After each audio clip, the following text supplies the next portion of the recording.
Alright guys, we're going to nickname this rifle the Murphy rifle. You know, Murphy's Law.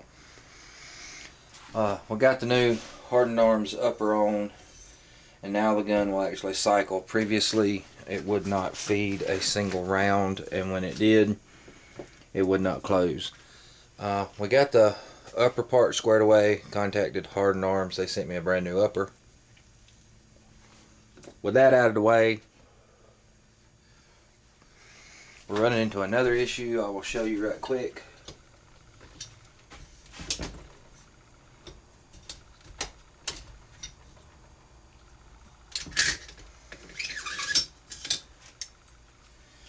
What we're having with the bolt carrier group. If you see, this ejector actually sticks out further than the bolt face. So I have no idea. This is a brand new, it's only been in this rifle, Brownells full auto. You know, don't have to cut out for the M4. This is the heavier AR15 Bolt carrier group, and I figured with that heavier bolt carrier group we would cycle in the carbine a little bit better.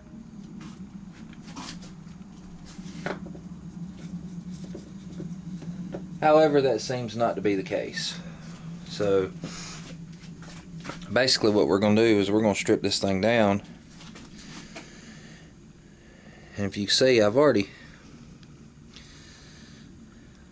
polished the extractor, got it real nice and smooth, made sure there wasn't no burrs on it, and I even started, you can catch that or not, polishing the little bevel, which some people do that to make the feed more reliable. But we're going to strip this down and we're going to check out that extractor and see if there's an issue with it. Alright, the first thing we're going to do is take out our pin that holds our firing pin in place. You just pop that out and drop your firing pin out. With that out of the way, we can push our bolt in, turn our cam pin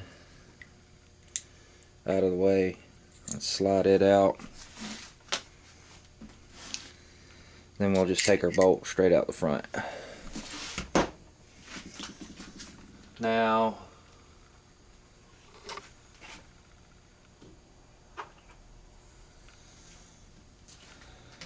we're going to remove the extractor. And the extractor is pretty easy. You just take your firing pin or significant other punch and slide this little pin out. Set it to the side. This being a brand new bolt carrier group, it actually had the O-ring in it, but I removed it. As you see, it does not have the O-ring. So I did that, and I actually did polish the surface of the extractor, making sure everything's nice and smooth and perfect. But now that we've got all that out, we've got to take this out, and the way you do this is you have to push in on this and drift this little bitty pin out right there. And it's not real easy to do. A lot of people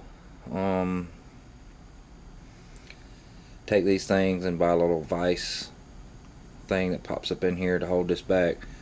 But we're going to do it using some old junk brass. Alright, and I want to say right off the bat, I didn't come up with this. Watched other videos and seen where other people's done this. Basically what you want to do is, I got a piece of 9mm brass, put that over the tail of your bolt. We have 380, piece of 380 brass, and if you look, they're the exact same dimensions as 223556. In fact, if you reloading the shell holders are the same. And basically you're just going to put your 9mm piece of brass on the back and put this on the front and collapse it down in a vise so it'll press in your ejector. So we'll take you over here to the vise where you can see.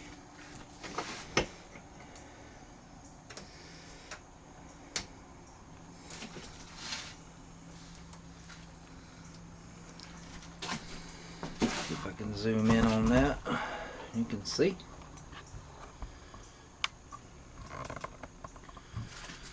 And basically all I'm going to do is I'm going to put my tail section in here, my front section in here, like so. And I'm just going to clamp this down.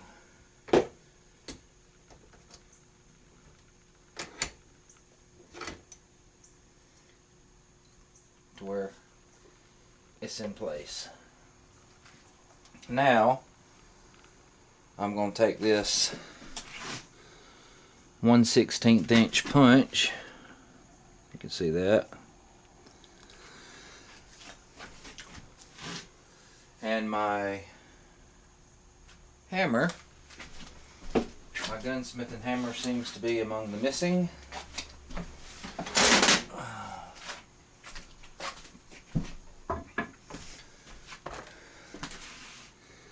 Here it is, and we're just going to drift out,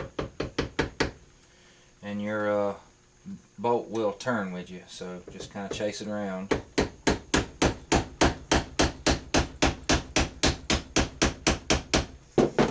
Might have to tighten up on your vise a little bit.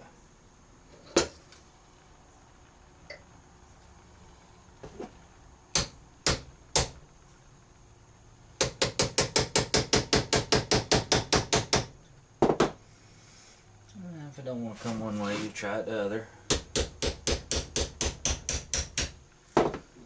Basically,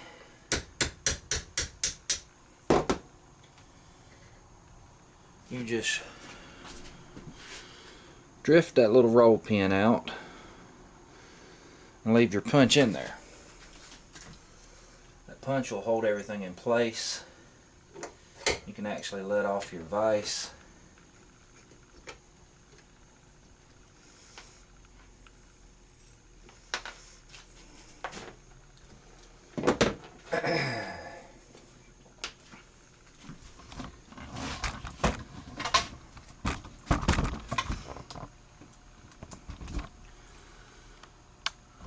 And if you'll see, the reason why I use a piece of brass is because it's going to chew that up. You don't want that to do on your bolt face or on the tail section of your bolt. With that being said, let me zoom this out so you can see. Just hold your finger over and gently ease that punch out. That will allow you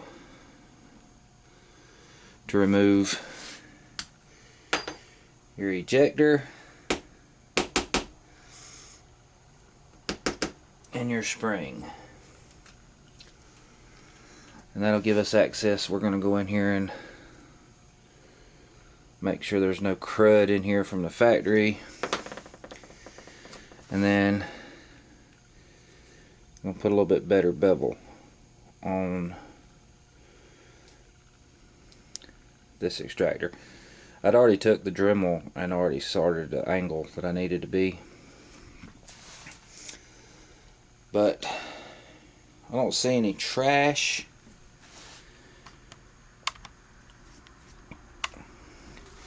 in the bolt. Just a little light where you can see.